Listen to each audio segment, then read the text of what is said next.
O Plano Safra, pelo, na primeira vez em 20 anos, ele não tem um lançamento específico para a agricultura familiar. No nosso modo de entender, isso é um retrocesso. O governo Bolsonaro mostra que vem na mesma direção do que o governo Temer, né, que extinguiu o MDA. E o fato da gente não ter um plano específico para a agricultura familiar dificulta, inclusive, a continuidade de visibilidade deste importante público e deste importante segmento que produz 70% dos alimentos que compõem a cesta básica do povo brasileiro, dificulta a ascensão deste público e a ascensão das políticas públicas. Nos últimos anos, a gente vinha, ano a ano, crescendo em termos de volumes, crescendo em termos de visibilidade, crescendo na construção de políticas públicas específicas para esse público. No nosso entendimento, foi de fundamental importância a gente ter construído políticas públicas específicas, um plano safra específico. No entanto,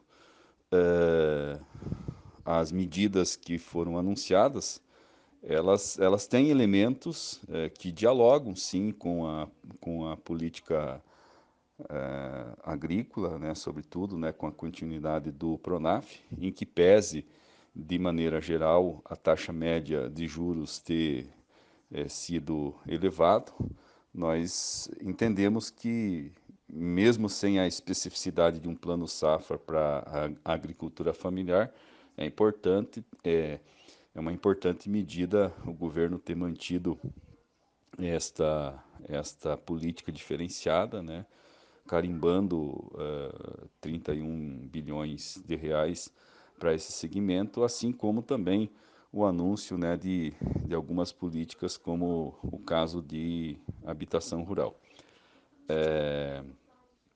No entanto, a gente também vê como um retrocesso o Plano Safra ser, em 20 anos, lançado sem a presença de público, de agricultores, sejam eles agricultores familiares, sejam agricultores médios. Tradicionalmente, as entidades representativas do setor sempre estiveram presentes, não só prestigiando o lançamento do Plano Safra, como colocando o seu ponto de vista, né? Então a gente vê isso como uma forma também de retrocesso, né? Porque é um governo que, mais uma vez, demonstra que não é um governo de diálogo, e é um governo que não faz questão de estar se relacionando com as entidades representativas, com os próprios agricultores.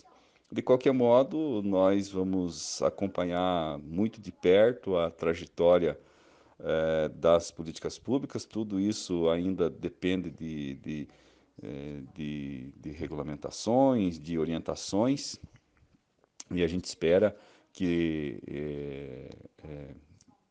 tudo isso que foi anunciado hoje seja efetivado, e vai caber a nós, os nossos sindicatos, as nossas federações, fazer um processo de monitoramento para garantir que aquilo que foi anunciado seja efetivado como políticas que venham trazer benefício para os nossos agricultores.